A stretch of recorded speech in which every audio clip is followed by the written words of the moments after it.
Hey everyone, just admitting hopefully the last of our class into discussion for today.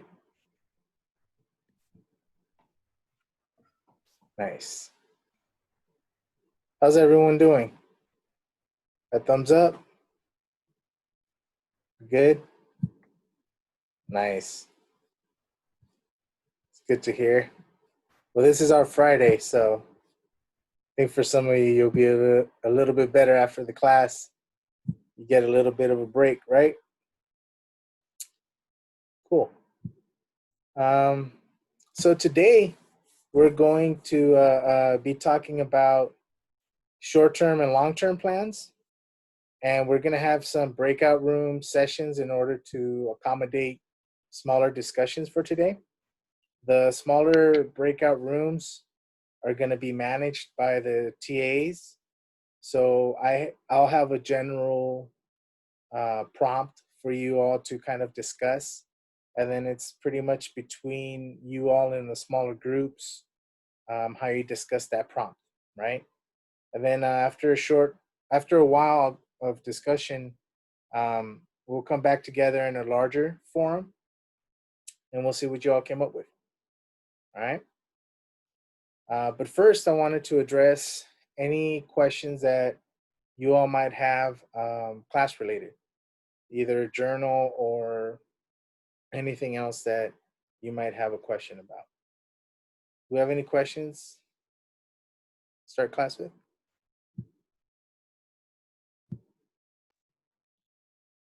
Mario, it looks like we have a question in the chat. If you don't mind just addressing or reviewing where the videos are located for Miss Lectures. Sure. So you might know where I can find the video that I need to watch for week 2 journal. For week 2 journal, let me see.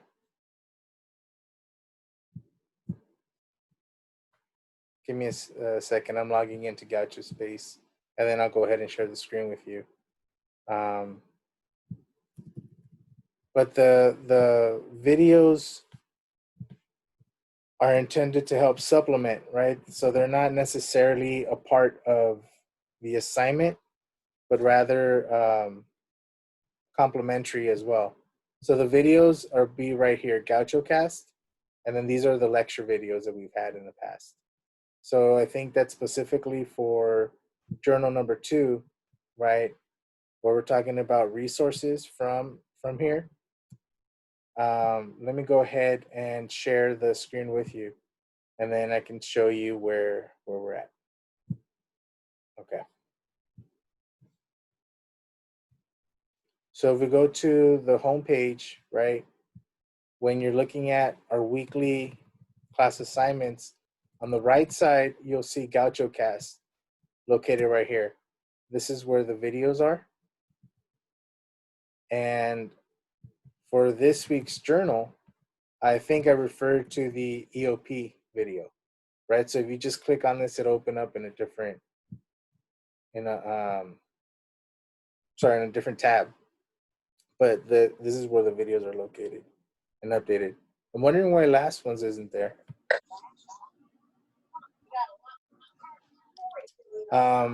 Does that answer your question, May? Yes, Professor. Yes, thank you so much. No problem. Any other questions we might have?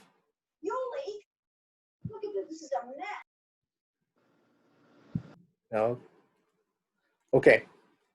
So as I mentioned, what I want to do is I want to give you an opportunity to speak in a guided format in smaller groups. So it's basically the way that we handled our class discussion on Tuesday was a perfect example. We had a lot of folks that were participating and sharing, their thoughts, and also, some of the personal experiences that went along with developing those routines, right? And so this is all going to be a part of this discussion today, except we're going to be focused on short-term plans rather than looking at balance of mind, body, and soul, right? So what you can do, what I could see developing, right, is also some parts of that discussion from Tuesday also coming into your discussion today. And if that happens, that's cool. That's all right. I trust the TAs also have moderation, and they'll do what they can to help answer your questions. I'm gonna be popping in every once in a while from one room to the next just to see if there's anything I can help out with as well. So what I'm trying to do is give you about 10 or 15 minutes, whatever you all need, in order to kind of have your group discussion, and then we'll come back together and we'll go from there. Any questions before we get started? Okay. One thing I do want to note for this discussion, because part of the prompt, you know what, this would be a good time for me to actually share with you the prompt so that we have an understanding of what it is. Okay. So what are the uses for having short-term and long-term plans? And what resources at UCSB do you think can be of service to your plans, either short or long-term? All right. Now for this prompt, you also have the ability to use our GadgetSpace resources in these links, or even in the document that I have of UCSB campus resources, right? So you have all of this already available to you in case you're trying to see or remember from notes. You can always just shoot through to these additional resources available to you, all right? So let me go ahead and start breakout rooms. We're gonna have about 15 per, and first let me set it up so that I can have a TA in each, make sure I have a TA in each section. Jessica's there. Okay, perfect, works out. I'll join in a couple of minutes. You guys will be breaking into your session soon.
Anybody else? In a way, having a shorter plan would signify just living the day, basically, because day by day, instead of worrying about the future all the time, it helps for anxiety and stuff. I agree with that a lot. Yeah, I've never really been able to do long-term plans because of that. Because then I just end up stressing about it too much, and then I stop living in the moment. Definitely. Yeah, same for me. Yeah, I can definitely relate to that. Yeah, and I found with like short-term goals, like sometimes I'll set a long-term goal, Mhm. but through my short-term goals, I realized that maybe that long-term goal isn't what I wanted. So I'm able to pivot, Mm. and it's more manageable. Wow. Can I add on to that? Yeah. I would also say that I think that having, you know, like you have an idea and maybe your long-term goal is becoming this profession or being able to move here. And then while you're on the path to accomplishing that, the small goals that you're able to accomplish on the way, even if you change your mind what the long-term is, you still feel fulfilled because you're putting in the work to reach the smaller goals. Wow. Y'all just gave me like 7, 8 different good reasons, right? Good uses for short and long-term plans. And I mean, really, in terms of talking about the day by day, right? Helping to not only feel more control, but also reminding ourselves to celebrate along the way, right? The little things, the little celebrations, the little mountains you climbed, right? To get to that bigger goal. And celebrating is really important. I know as a grad student, I have to remind myself to do, because otherwise I'm just constantly beating myself up about getting to that next goal, right? And I don't take the time to like, girl, go outside, right? Enjoy part of that, and allow yourself to rest, right? As part of that celebration as well, I think is really important. Let me ask you this: Have any of you encountered like a long-term goal ending up being a short-term goal, or vice versa, having to pivot like a short-term into a longer-term goal? Has that been part of your discussion? I don't know if you've already answered it. I mean, I've been in a situation where something that I wanted seemed farther away, and I was able to accomplish it much quicker. And I think at that time in my life, I mean, it felt good, but then I felt kind of lost, right? Because like I was going for this thing, and then it happened. It was like, okay, now what? And so that's another use of like those short terms. It's like it also helps you decide, you know, is this a short-term goal or is this a long-term goal? Yeah, I definitely had the same experience with just my perception of how far my long-term goal was away. Like, you know, transferring to a UC was a long-term goal, and it felt like even just, you know, not that long ago, like it was so far in the future. And then it really snuck up on me. I got so enveloped in just the day-to-day of, you know, passing my classes, doing well, you know, grinding on my application essays and whatnot, then, you know, I feel like I got here before I knew it. Nice. Yeah, I For had me- a similar oh, sorry. experience. Just in college in general, like I had always thought after undergrad, I'll go out and find work. And then just a few months ago, I started looking into graduate school. And now that I'm actually here, like I'm almost committed pretty much to doing graduate school. So that really extended my long-term goal as a whole. Oh, what I was gonna say is that I have a long-term goal, and with that long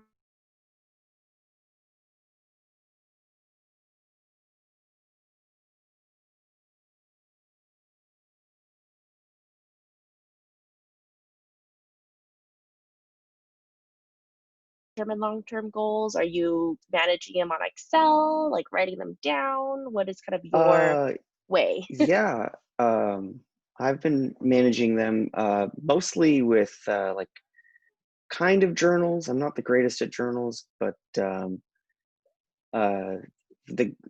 you know, actually that's a good question, because I probably, before I started to take this especially, I don't have like a whole lot of set in stone like writing things down. It has been mostly mental for me so far.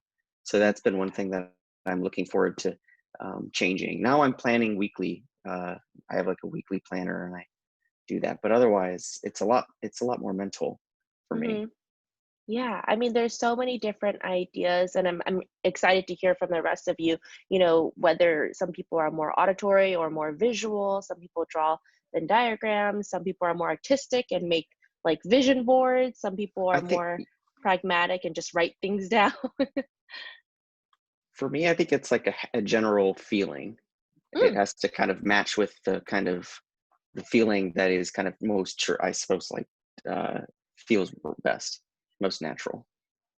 Awesome. Well, thanks for sharing, Patrick. Does Yeah. anyone else want to kind of talk about, this prompt and what your long-term or short-term goals might be, your major, things like that?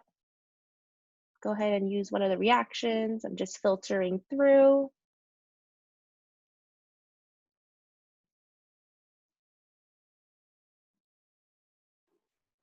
Hey, if I can just step in for a quick second. Hi, everyone. Have you discussed short-term, long-term plans? If you've ever had a situation where one turned into the other, right? Like you had set a goal and then thought, hey, this is going to be my short term, and then once you get into it, you realize, oh, this is going to be a long term. Like, what if that's happened? What's been your reaction to that?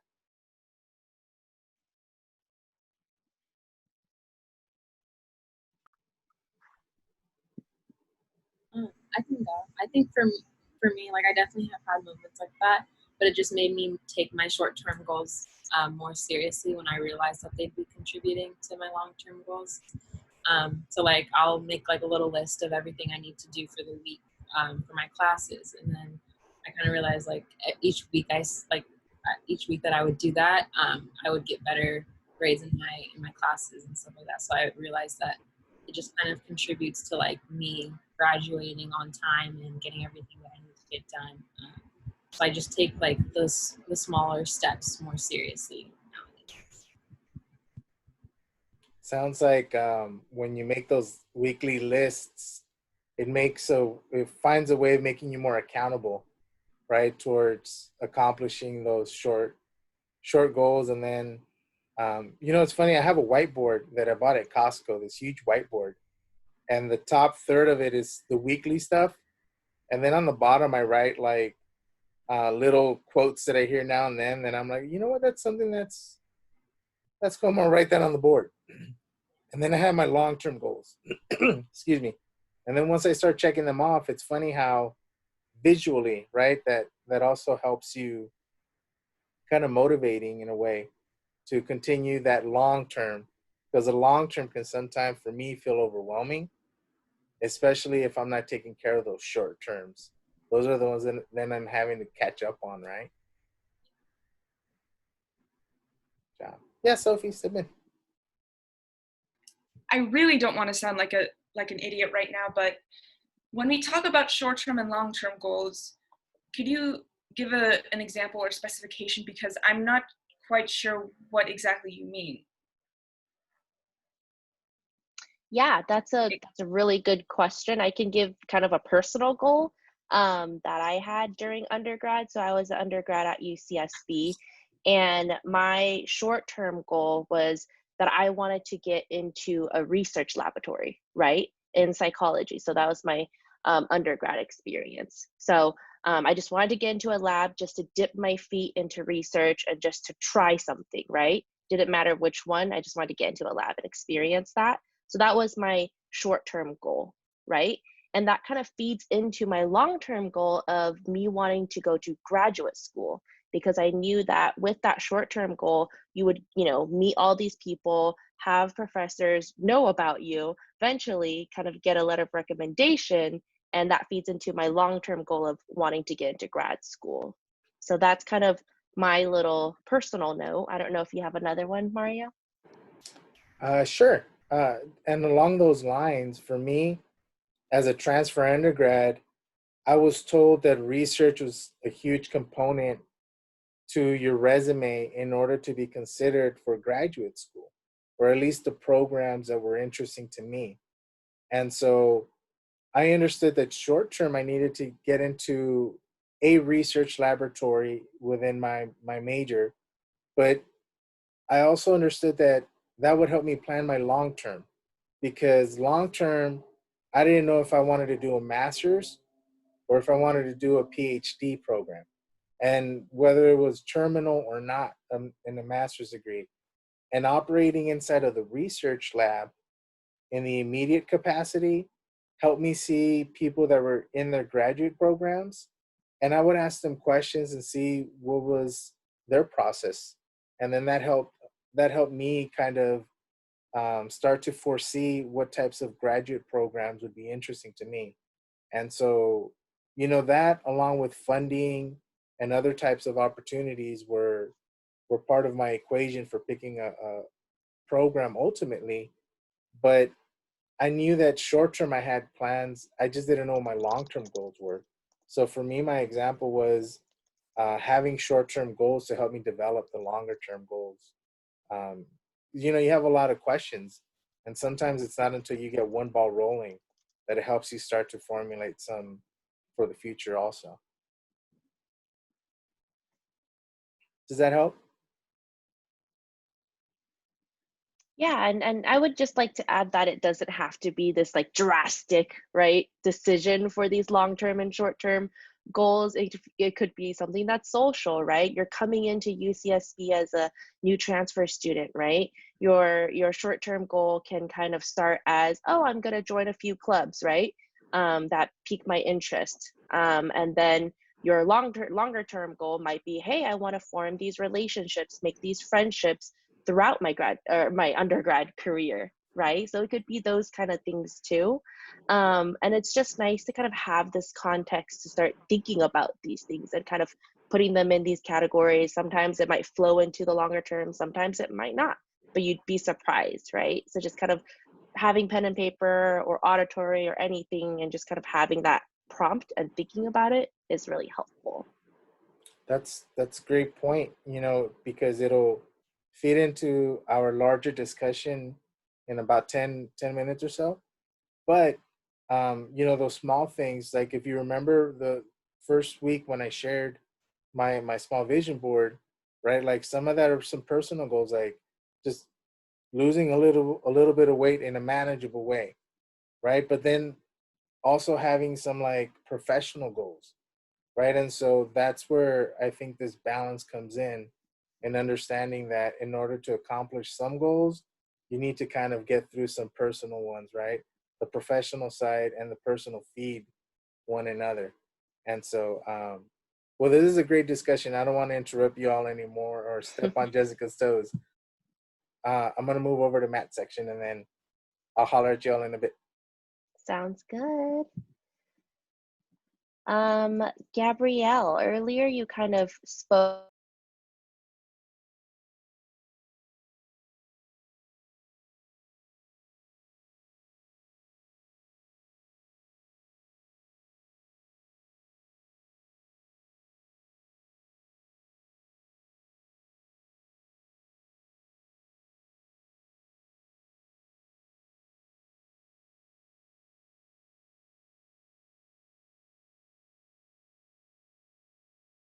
Okay, the Honda Center is super cool. So that once campus reopens, hopefully the center will reopen. It's located sort of like in the central area on campus near the library. And it caters primarily to first gen and non-traditional students. And it offers a lot of peer advising. So there's a lot of graduate students who work in there who have gone through the programs that you guys are going through. And there's great sort of like one-on-one advising. And I've actually worked with the center, like done some interviews in the center and talked to some students who use it.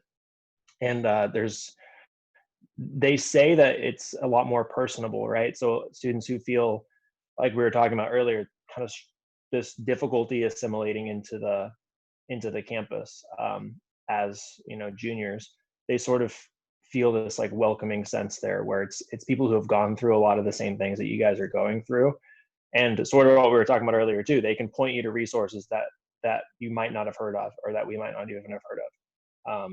So I would absolutely recommend reaching out to the Ondas Center or going to the Ondas Center when it does reopen, when campus does reopen.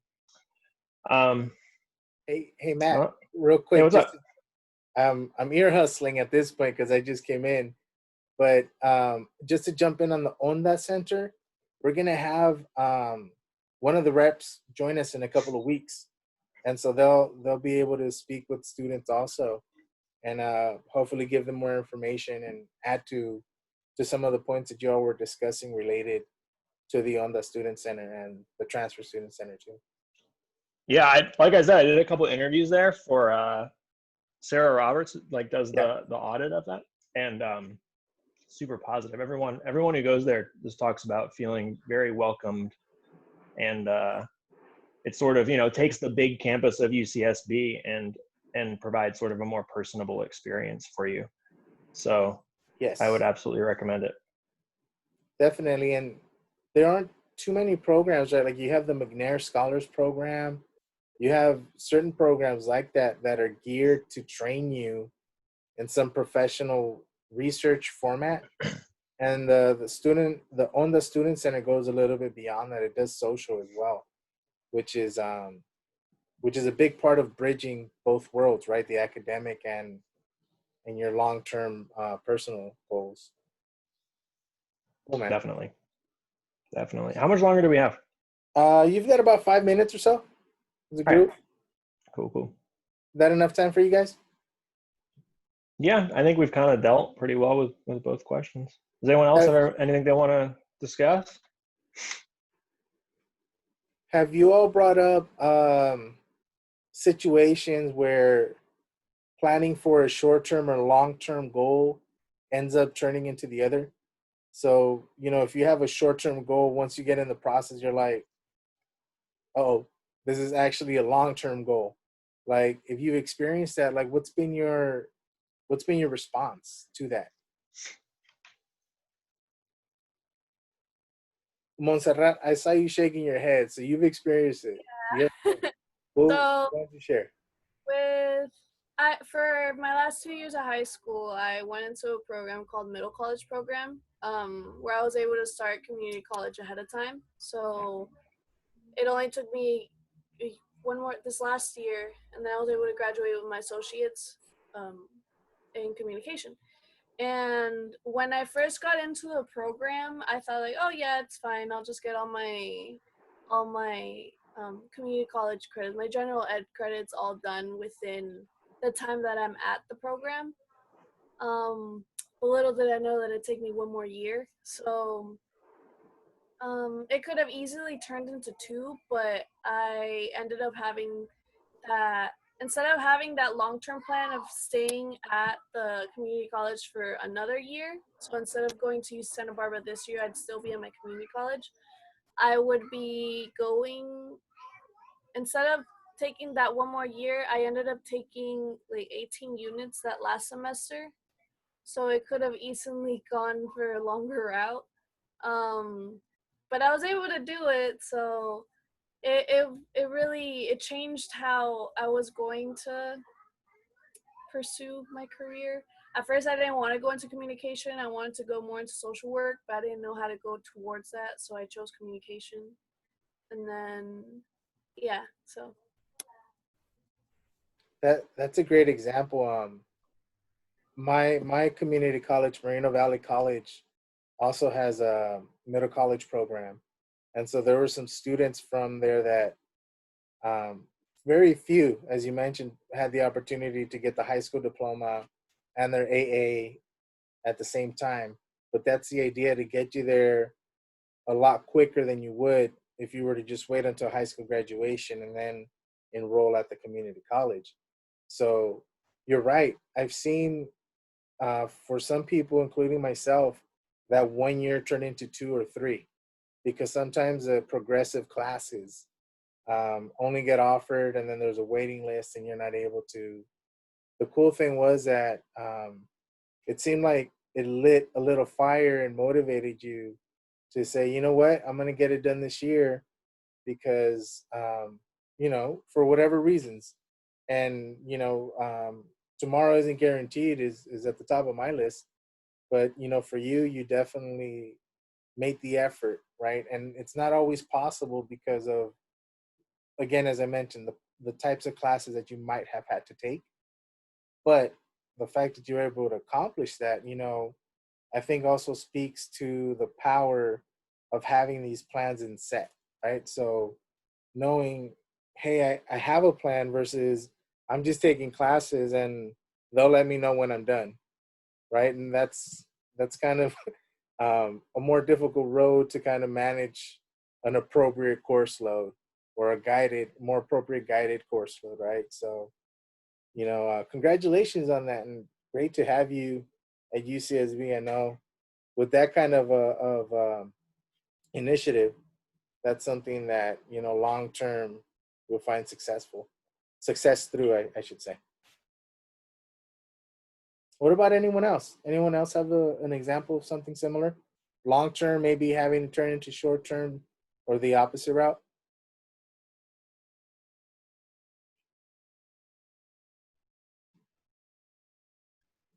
Well, if you want to talk about short term going into long term, it took me over 10 years at my community college to finally finish, you know, and it's just because, getting pregnant first time, then second time, and hardships, all that stuff. But it's nice though, I'm done now, and, I'm here, so it's a way of life, I guess. You're right, and life happens, right? But that's a perfect example of maintaining a focus on this goal. Regardless, some goals aren't just goals, or they end up being priorities for us.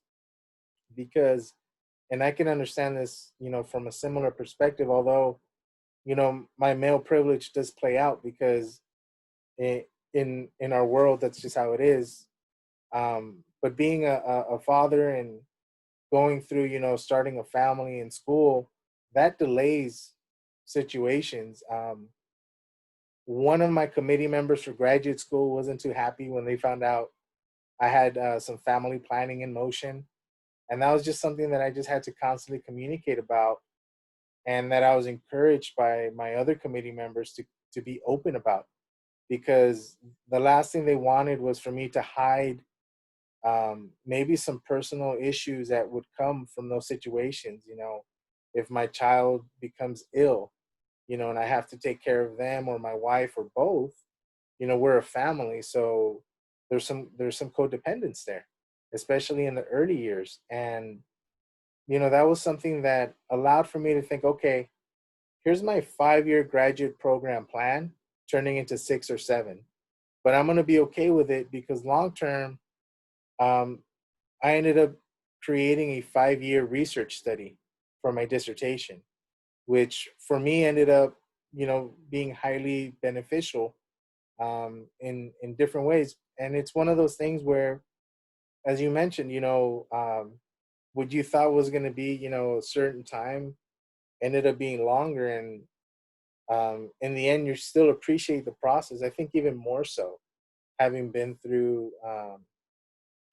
family planning, having your children, and now they're along with you for the ride. They're like your little support system that's built in. You can have your committee members hating or not liking your papers or what have you, but you go home and you got your little ones that you can just hug and get it over with. You have the built-in therapy that I mentioned last time. Yeah, they definitely have motivated me more than anything else to get school done and get our future really going.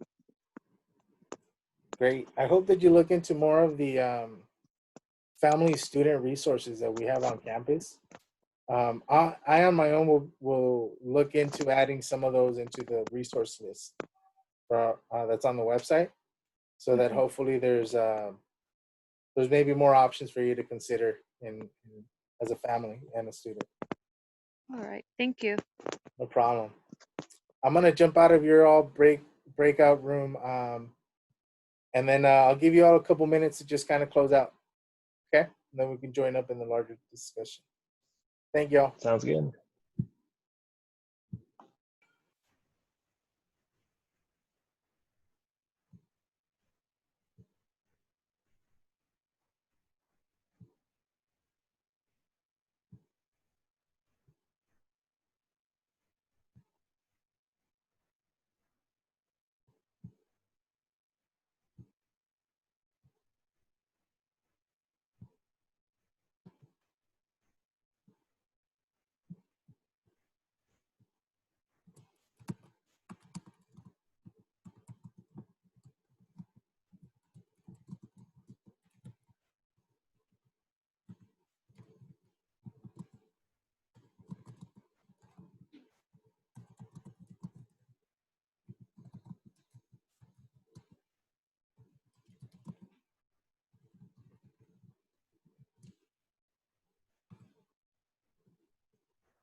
Hello.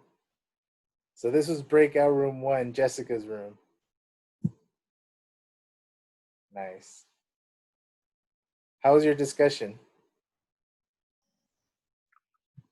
Went okay after I left?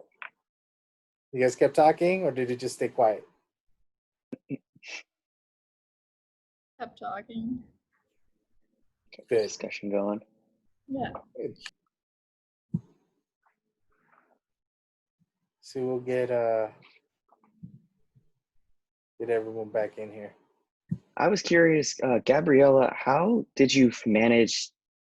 You were mentioning how studying in this new environment is really difficult, and I find that too. What have you like done differently to maybe just like help the information stick better, like little tricks or something? Yeah, I've been really into like using study music on YouTube lately. So I'll put on my beats and play the music, and it's like really relaxing and kind of tunes out my family when they're running around. Yeah. So that's helped a lot. But I'm also excited to try the method that Jessica was talking about, Same. timer, because that sounds like something that I could benefit from a lot. So cool. Thank you. Which method was that, Jessica? It's the Pomodoro method. Okay.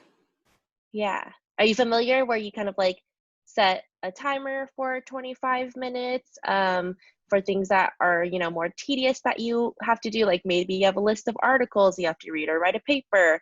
So you set a timer for that for 25 minutes. Then you have 5 minutes where you can kind of do whatever you were going to do when you were going to procrastinate or walk around, go on social media, things like that. And the technique behind that is that, you know, you have a set amount of time that you know you're going to be focused, and then you also have that time that you're looking forward to that you know you can kind of relax a little bit. So it just kind of goes into different cycles of that. And I'm seeing in the chat, Stephanie says Spotify has a great Pomodoro timer playlist. So Gabrielle, you mentioned you like music. You can kind of put the two together. That's great. We used to have in grad school marathon research team sessions, and so we would do about 40 minutes on, 20 minutes off, sometimes 45, 15. But the further I went into graduate school, I feel like the shorter we ended up meeting, and then also doing like 30 minutes and then 10 minutes off. And that just ended up being more effective because I think through time, the 45 minutes was too much time to begin with for those tasks, but it helped us kind of become more self-efficient, if that makes sense. Hopefully, at least. But it's good to know that there's something on Spotify that we can tune into to help us through that timer, right? Awesome. It sounds like all three breakout rooms had some pretty good discussions going on from what I was listening to when I was able to join you. So as I mentioned, you know, when I was popping in to each breakout room, right, our plans have a way of sometimes changing and altering and possibly changing from one into the other. And so that can create sometimes problems with scheduling, but that can also amp up our stress, build anxiety, and create some of those mental health situations that are associated, right, to being a college student, let alone just in real life, right? It gets augmented. But this is also kind of a situation where I saw that we can blend some of our prior discussions into our planning, right? Like somebody asked, what are some examples of short-term or long-term plans that we can apply? And, you know, it could be something as simple as like, I want to try to do yoga or meditate twice a week, right? And then like in the next year, build up so that in 3 years, you're able to do that 4 or 5 times a week, right? So that it's a steady practice that you built on. But as I mentioned to you all in some breakout sessions, it's also something that becomes not just practice, but a priority, right? Like your well-being, the components that you start to figure out to create balance for yourself, whether it's therapy, whether it's physical exercise, or any of the other options, right? Those are the things that you can also include and incorporate into your short-term and long-term plans. That's kind of what I want you all to also start considering and thinking about, because it'll very easily translate and transfer into your vision boards assignment at the end of our session as well, right? So the concept of just self-maintenance, self-care, self-love, right, that we've been talking about, and now just kind of how can we visualize that as a part of our short-term and long-term process, right? And actually start to think of ways of incorporating it maybe into some form of a list, right? I heard some people discussing how lists, right, were good visuals to be able to check off whenever you're accomplishing these goals. It could be tasks, if you want to call them, whatever it is, weekly, daily, monthly. But it really sets a rhythm. And sometimes it helps motivate to continue going towards the long-term goals. So it was really good discussion that I was hearing from all of you. What were some of the resources that you all mentioned in your breakout rooms that you thought would be good towards your planning? Let's see. Planners, What was that? planners, agendas. I think I mentioned I bought a whiteboard from Costco. That's just me, but you know what, Google the Calendars really schedule work. things. Right, it's similar calendar. Just having some kind of a way to make sure that you set your deadlines in a way that you can visualize them. I have to have reminders everywhere. I have a calendar in my truck, on my phone, and even then, people that know me, like I miss stuff all the time. So this is where, like, through time, you learn to kind of like not beat yourself up as much, but realize how you react once you realize that you messed up. If you missed an email that you thought you were going to answer, respond to it immediately after, and then back it up with how to move forward from that communication. You know, something like that versus like beating yourself up for days, avoiding the person, not looking at them in the eye when next time you see them. Those types of little things have happened to me also. So I have to carry visual aids of my tasks or goals everywhere I go, even in my wallet and backpack. Like, those are two separate things that I have those things written on too. Let's see.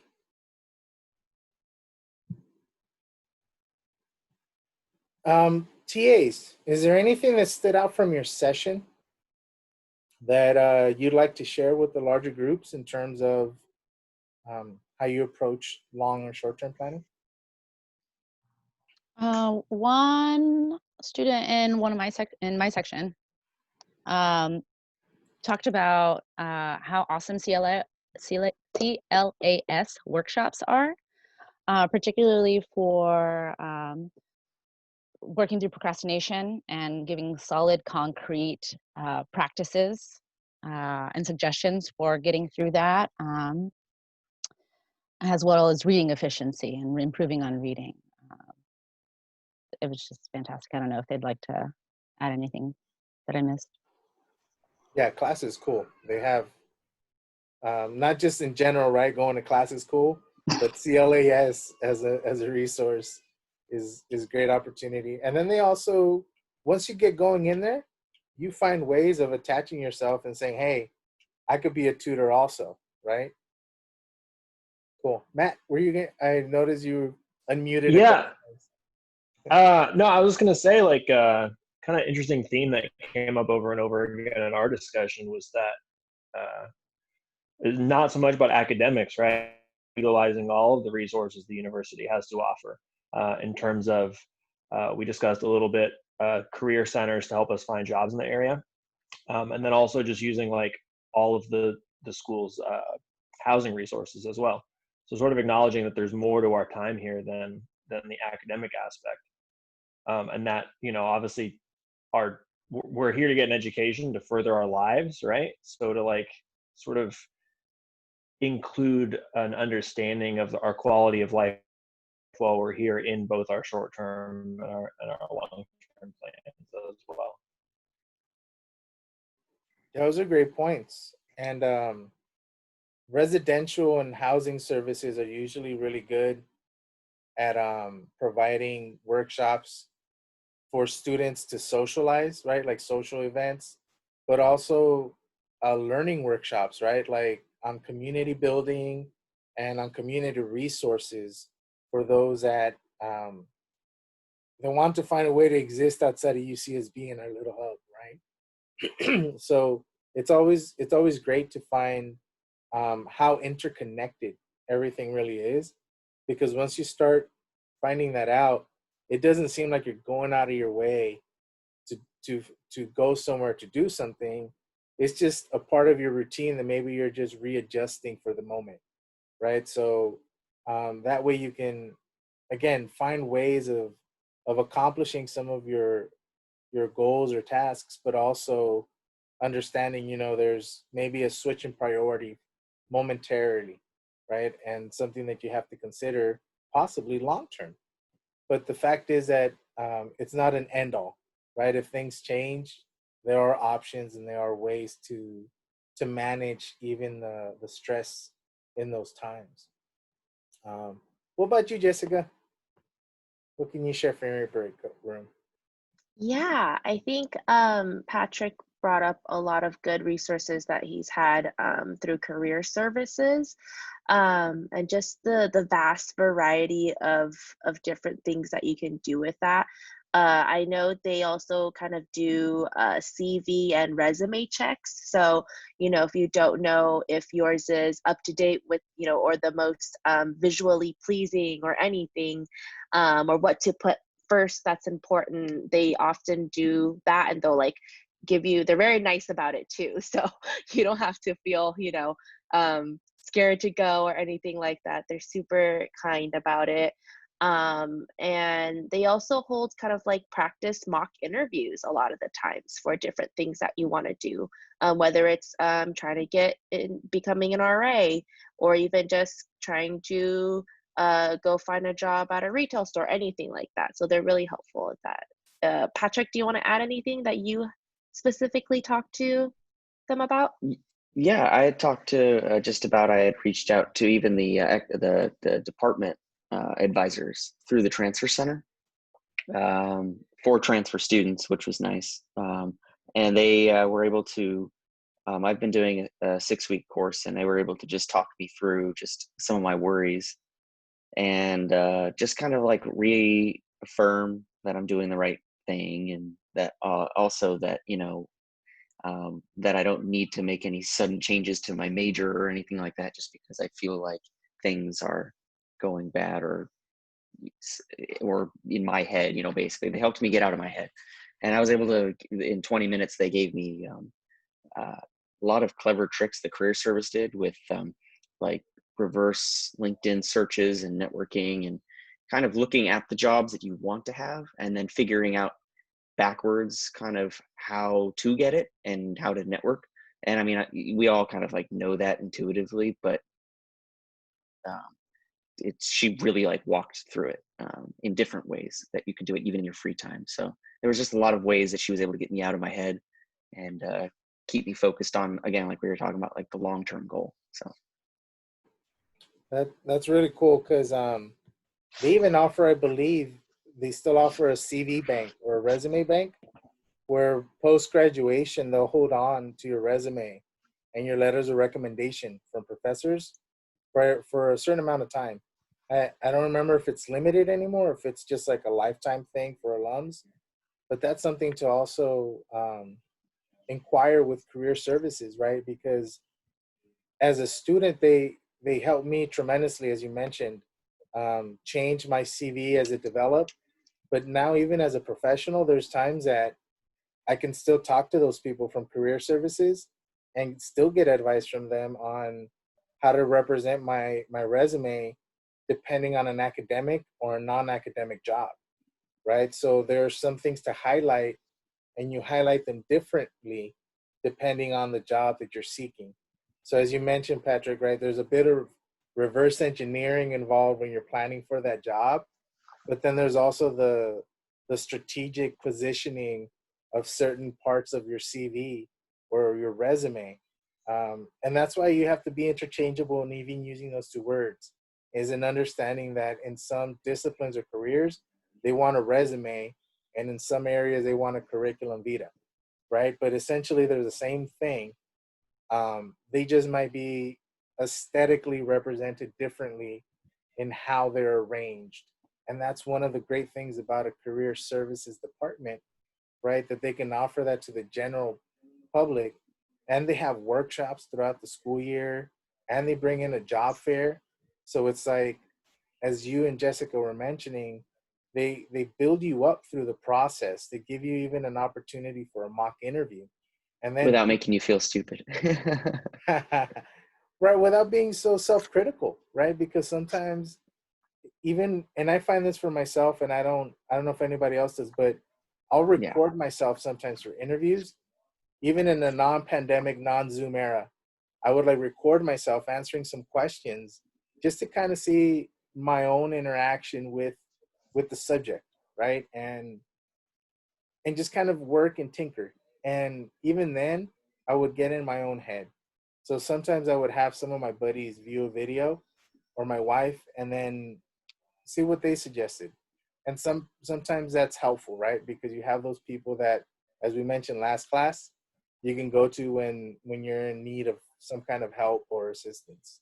So, even in those situations, you always want to have somebody else that can think outside the box for you and give you some good positive motivation in times when you need it, right? Instead of, Yeah, it was all positivity. That's all it was. yeah, and you never think that, right? Institutionally, sometimes we're like, man, that's daunting to go into career services. I just barely transferred in a career. But no, you have to plan for the career, right? Like that's a big point of this whole discussion that we had, even in smaller breakout rooms and today, and in reading the short chapter I wrote for you, right? Is an understanding kind of how to manage personal and professional as a student. And you have the available resources built into the tuition you pay, built into the infrastructure available on campus and off campus too. So it's wonderful that you've already been able to access career services to that extent. Like, that's awesome. It was like 2 20-minute phone calls, but it did like the most. That was it? It was, yeah, just for a start. But yeah, just having never been there before, definitely. Man, you're going to love it. I'm telling you, they've got great people and great resources for sure. Anyone want to add anything to that discussion? TA or not? I was actually wondering if you could answer a question for me. So for the career center, do you know if they're able to help with finding jobs now? Yes. As a student on campus and off campus. Okay. So they have the ability to have you apply for jobs on campus and off campus. They can help you with either of them. And they have I believe they have the actual location for student jobs, like for work study, that are available on campus. I think that they're housed through the career services website. So if you're looking for work, they can definitely be a great point of contact for you. Okay, thank you. No problem. and that's a good point about student employment. There's student employment that's on campus and off campus, and just because it's off campus doesn't mean that it's irrelevant to or not connected to other types of employment on campus. What happens is that you're in a unique community where there are often professional opportunities available for students to help enhance their skills or their research even. Or sometimes it's just career preparation, right? It helps you network. It's an internship to get you to the next stop. And there's considerations, right? Sometimes it's convenient to be on campus, right? And that's something that for me worked because I was able to navigate across a couple jobs, my classrooms, and then, I lived close enough where it all made sense during the day. And for some students, they liked going to class and then being able to work off campus at a different site, expanding what they were already doing as students. So, that's something for you to consider, even as you're coming into UCSB in a digital format, right? To some extent, maybe in a distant format where I know not all of you are going to be living locally, maybe in the near future. You still have some opportunity through them. And as Patrick mentioned, you get a 20-minute phone call and you don't know where you might end up inquiring next, quite honestly. Let's see. Looking at chat, there aren't any questions there or any comments. Any final comments or questions that anybody would like to make before we break for the week? No? That's quickly. Just two more things that are helpful from housing. If one of your short-term goals is health and financial management, they have something called AS Food Bank if you're on campus, and that's been really helpful for a lot of students where they have a bunch of food that I think has been donated, or they have donations and they go buy it, and it's free for all students who are there, right? Usually if you're on campus, you can just go to a little room and pick up things you need. I'm not quite sure how they're operating where there's not people on campus, but it's a good resource to just, if you ever need that for your health and your financial situations. And then also housing services do meetings where you might want to discuss your interpersonal things. So like if your roommate, if you're living near campus, on campus, if your roommate's giving you a hard time, or if you don't know how to like discuss that with them, that's obviously going to affect your studies, your mental health, whatever, right? So they have kind of mock conversations with you or give you prompts about how to discuss certain things with your roommates or any housing situations, things like that. That has been useful for undergrads. They also help mediate if it gets beyond, right? So they'll provide you with some foundation for you to handle the conversation, but if need be, they can also be a buffer to help the communication. And the AS Food Bank is a great resource. It's funded through Associated Students. Your tuition helps pay for it.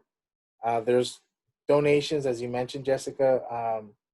Like we donate soy milk that we have in excess, and there's times that as students, we were going to the food bank, and as you mentioned, they have a variety of different foods, right? They have fresh foods now as well.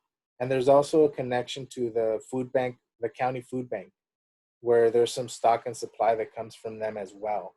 And that's something that's a great partnership to have right now, especially during the pandemic, because the county food bank has made efforts to help feed families throughout the communities.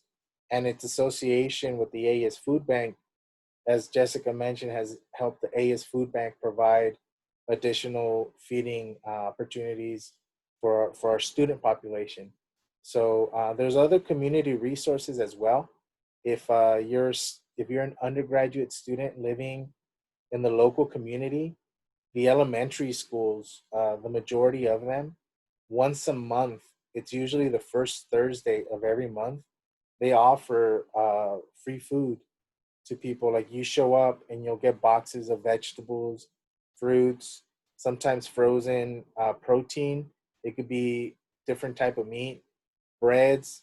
You know, they give you a healthy portion of all the food groups, as well as offer you health and nutrition classes and have people tabling from local community resources like the Ivy Food Co-op, for instance.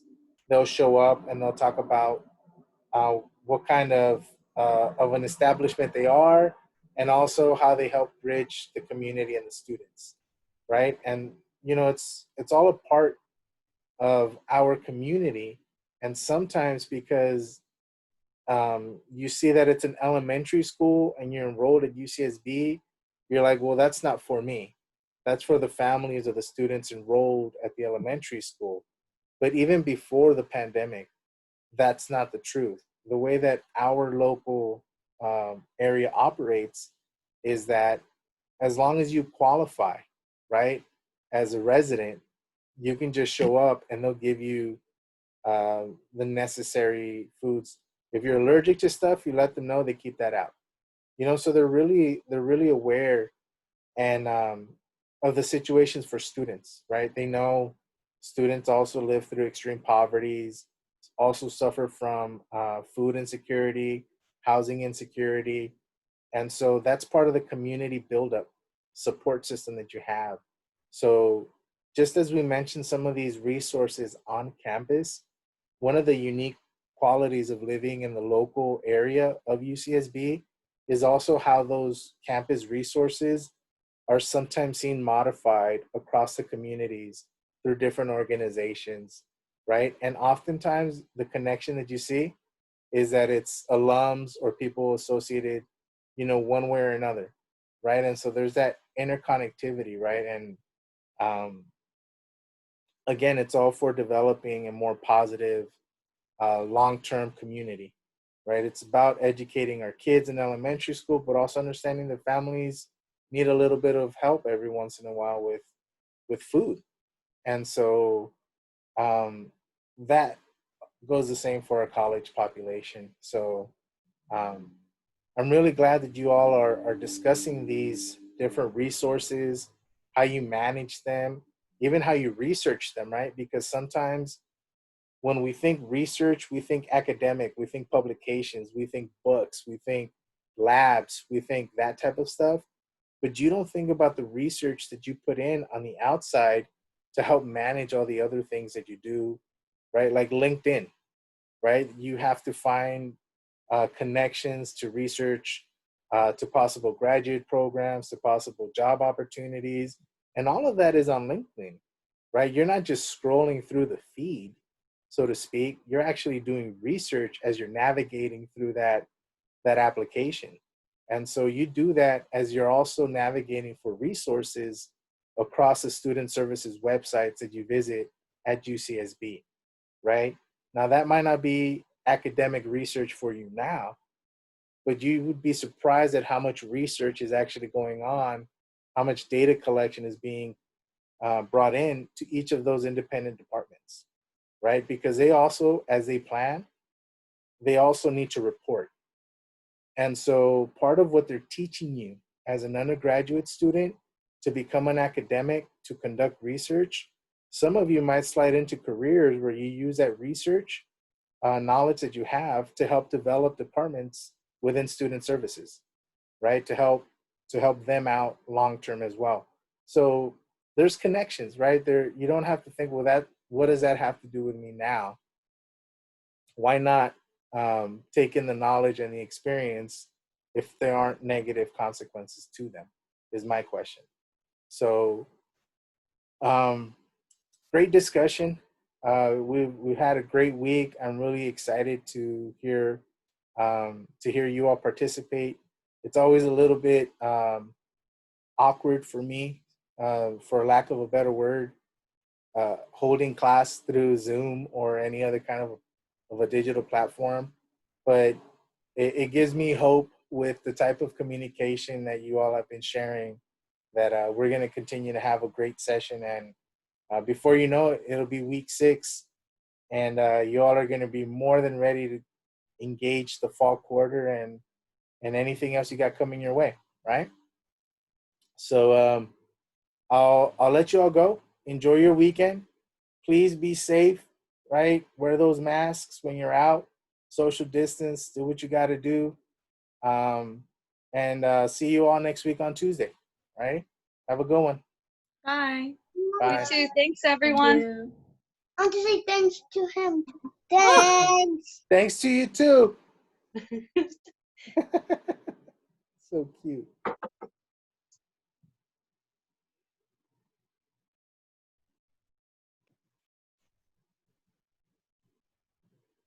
Good stuff.